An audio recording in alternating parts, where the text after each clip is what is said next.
What's up, everybody? I'm OGP.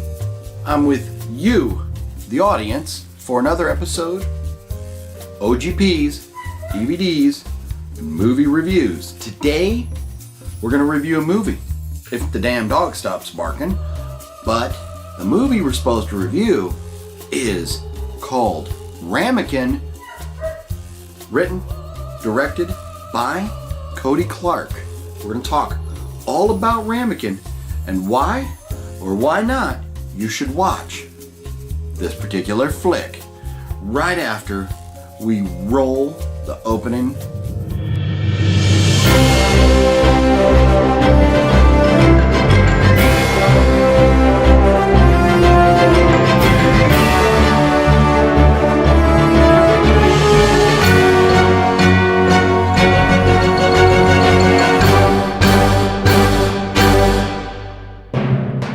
Barking dogs and all, we're back to talk about Ramekin.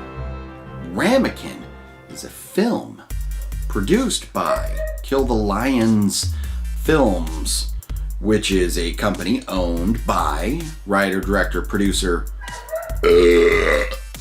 author extraordinaire, Mr. Cody Clark. And this film was shot in New York, which the majority of the film is like indoors, so can't really tell. Although, looking at the type of layout of the apartment and stuff, you really do get that feel that it's kind of like a big city urban area, which very well could be like Brooklyn, New York or something, which kind of might have been where it was filmed. Who knows? Let's get to the details, the juicy meaty part about Ramekin. Ramekin, I'm not going to give you spoilers, so you got to bear with me. Sometimes, the brain has to think of ways to communicate things, so I don't spoil the film for you. So, if I do a little uhs and ooh-ahs, and you have to deal with it this time, all right? Okay. So, Ramekin is a story about a girl who's living with some people. It's an unpleasant situation, and there's death in the family. She gets to go take over a place and live there. She moves, and then weird things start happening. It's a horror film, but very suspenseful, and I got to give a lot of credit to Cody, who wrote and directed the film, for going very deep and having put a lot of thought into the film rather than just cranking it out right in a slasher film. Boom, here you go, spray blood everywhere. This film really makes you think, and the cool thing is, I think 10, 15 years from now, people are going to be talking about Ramekin like one person has this opinion, one person has that opinion. Nobody's really gonna agree 100%, I think, on what Ramekin is, either what happened during the story or why what happened during the story. So it's one of those films that's really going to make you think, and it's going to provoke a lot of conversation about the film and what actually happened during it. And the thoughts that I came away with after the film, when speaking to Cody, were kind of off base of what his thoughts were when he wrote the film. And so it was really interesting to hear his thoughts afterwards. And I'm hoping, for the sake of good conversation, I'm hoping he doesn't go out and kind of spill the beans of what it is that he had intended or hoped, the audience would pick up on, so that we can all, talk about it and debate and see what other ideas, or what thoughts that we all have about it. Because that's, a lot of fun. The ending of The Sopranos. Everybody debates. Did Tony die? Did Tony not die?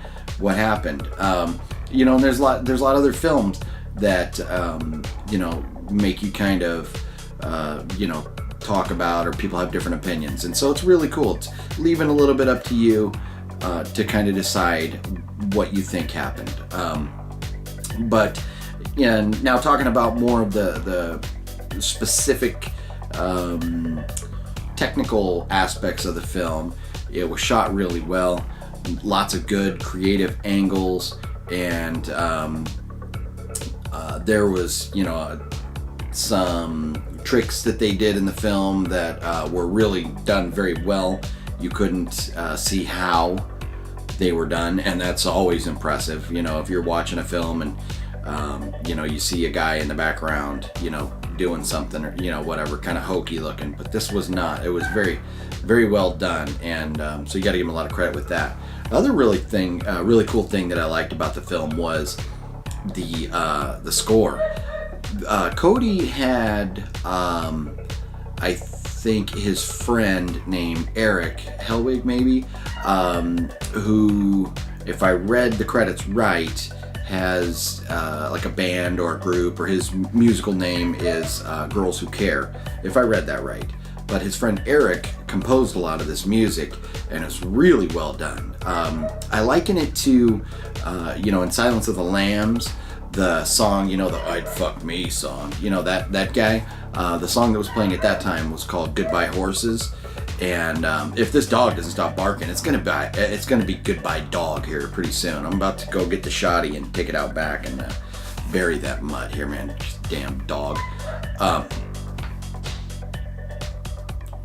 This dog getting on my nerves. Like you don't even know. But anyways, I think it was Lazarus that performed that. I could be wrong on that, but Goodbye Horses, if you remember that song from Silence of the Lambs, a lot of the music in Ramekin has that kind of feel to it, that same type of music. And I loved it, so as soon as I heard the music, I was like, oh man, that totally reminds me of, that song in Silence of the Lambs. So that was very cool. Very, very, very good music. And, it was really well timed. The placement of the music and the songs were really well timed throughout the film. So I think, Cody put a lot of thought into making this right, and making it be very thought-provoking. So, and actually another thing he did really well was pick a great cast. The lead actress, Jamie Saunders, she did an amazing job, and the majority of the film was her. It's kind of the story of her, leaving a bad situation, going to another situation, and when the weird things start happening, which I don't want to give away too many details about it, but she goes into a situation where you think it's going to be a lot better for her, and at times she does think it's a lot better, and there's other times where she's questioning that. And then there's a fellow who lives down the hall who was bringing the mail to the person that lived at the Jamie's character's new place. He was delivering the mail to the old tenant, and so he started bringing the mail to her, and then they started having some conversations, and they had a very interesting relationship that I think Cody intended to be very awkward, and he did an amazing job, because sitting there watching it was like kind of making me feel a bit awkward. It's like, he should say something or do something, or or she should do something, and without giving away too many details, I'm going to say pretty much that's it that I'm going to say about it. But it was kind of awkward, and I think that was intended. So very well thought out, very well written, very well executed. All in all, a very good movie that, again, people 10-15 years from now are still going to be talking about what was really going on in this film. So a lot of credit to Cody for making a great film, and a lot of credit to the cast for doing a great job during the film. So with that being said, before I start rambling, I'm going to end this video with 2 thumbs up for Kill the Lions feature film Ramekin.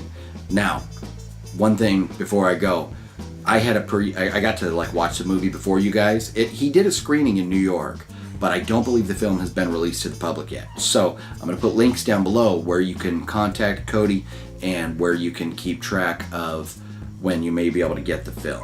and what type of media you may be able to get it on. I don't know. Are you going to stream it? Are you going to buy a physical copy? I'm not sure yet what he's got going there. So the links will be down below.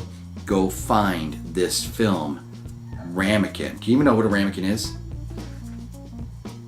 That's a ramekin right there. That's a ramekin. Yeah, you're gonna want to see this film. I promise you this. I promise you this. And with that being said, I am going to go give this dog a really big hug. A really big hug, and get it to stop barking. Yes. Goodbye. Oh, nah, never mind. You can go now.